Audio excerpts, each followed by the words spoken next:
If you watch this till the end, you won't see yourself the same again. What if everything you've been taught about being a good person was never designed to make you powerful, but to make you controllable? What if kindness, humility, even forgiveness weren't always virtues, but sometimes psychological cages? One man saw through it all: Friedrich Nietzsche. And what he said was so dangerous. Most people still refuse to face it. Because if he's right, then the biggest limitation in your life is not your circumstances, it's you. And by the end of this video, you won't just understand Nietzsche. You'll understand why you've been living far below your true potential. The illusion of weakness. Let's start with something uncomfortable. Weakness is not what you think it is. It's not failure. It's not trauma. It's not bad luck. According to Nietzsche, weakness is a choice, not a conscious one, but a repeated psychological pattern. A habit of shrinking. A habit of avoiding. A habit of choosing comfort over growth. Think about your own life for a second. How many times have you stayed silent when you had something real to say? Chosen the safe option instead of the meaningful one? Delayed action because it felt uncomfortable? That's not circumstance. That's conditioning. Nietzsche believed that most people are not born weak. They are trained to become weak. And once that training is internalized, it becomes your identity. The hidden system. Now here's where it gets disturbing. Nietzsche asked a question most people never ask. Who benefits from you being small? And his answer was brutal. He described something called slave morality. A system of values created not by the strong, but by the weak. Here's how it works. When someone cannot compete, instead of rising, they redefine the game. They say, ambition is selfish. Power is evil. Success is arrogance. And suddenly, what they lack becomes morally superior. This is what Nietzsche called ressentiment. A deep psychological resentment that flips reality upside down. And once that system spreads, it doesn't just comfort the weak. It controls the strong. Because now, the moment you try to rise, you are judged, criticized, shamed. Sound familiar? Modern world examples. Look around today.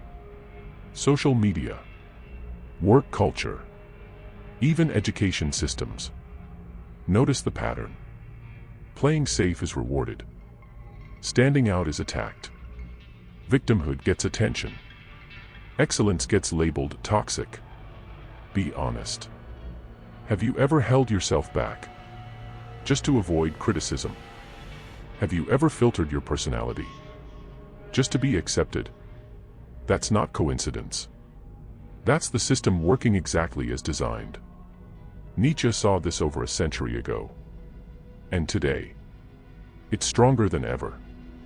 The will to power, real meaning. Now let's destroy one of the biggest misunderstandings. When people hear will to power, they think control, domination, ego. Wrong. Nietzsche's idea was far deeper.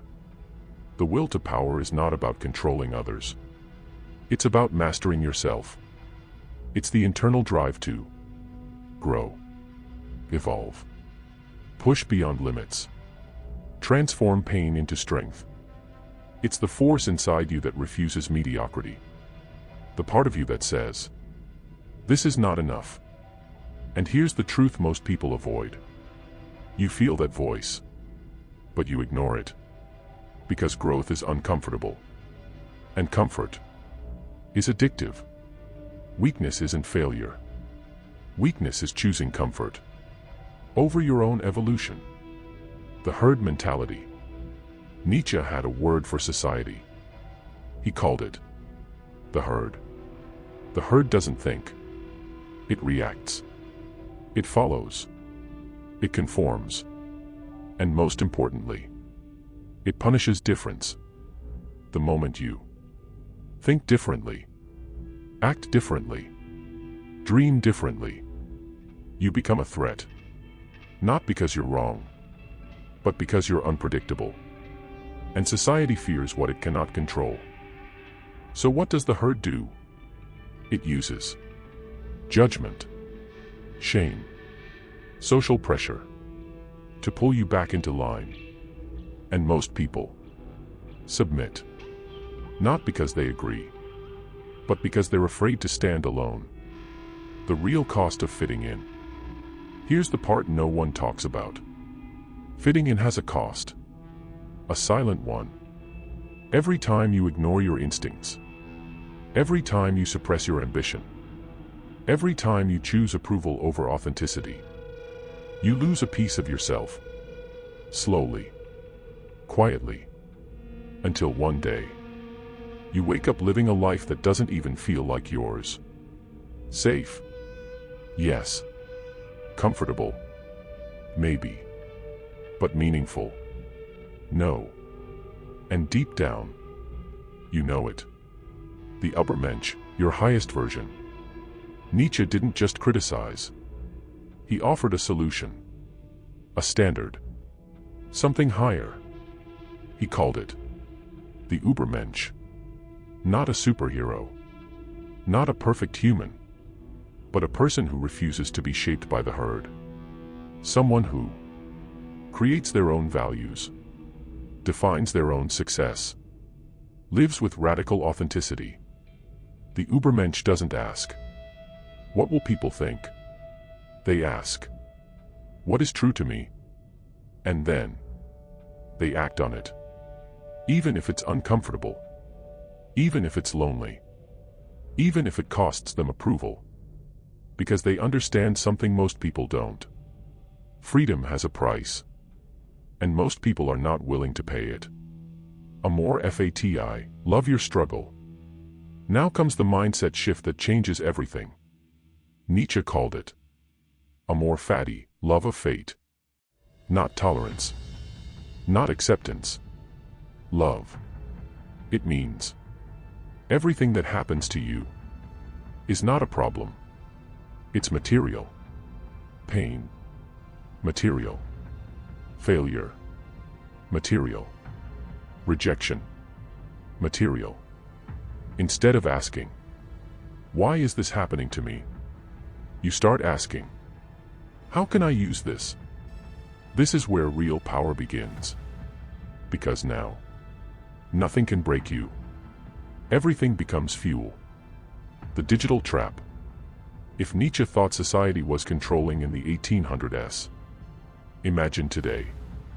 You don't just live in the herd anymore. You carry it in your pocket. Every like, every comment, every view is shaping your behavior. You start optimizing your life for approval, not truth. You post what gets engagement, not what actually matters. And slowly, you lose your real self. This is the modern trap. And most people are completely unaware of it. The 3 escape rules. Nietzsche's escape plan was simple, but brutal. 1. Solitude. You need time alone. Not scrolling. Not distracted. Alone with your thoughts. Because if you can't sit with yourself, you don't know yourself. 2. Resilience. Stop avoiding discomfort. Start seeking it. Growth lives where comfort dies. 3. Ownership. No more blaming. Not society. Not your past. Not your circumstances. Your life is your responsibility. Fully. Eternal recurrence, the test. Now the ultimate question. Imagine this. You are forced to live your life again. Exactly the same. Every decision. Every mistake. Every regret. On repeat. Forever. Would that excite you? Or terrify you? This is Nietzsche's test. Not to scare you, but to wake you up.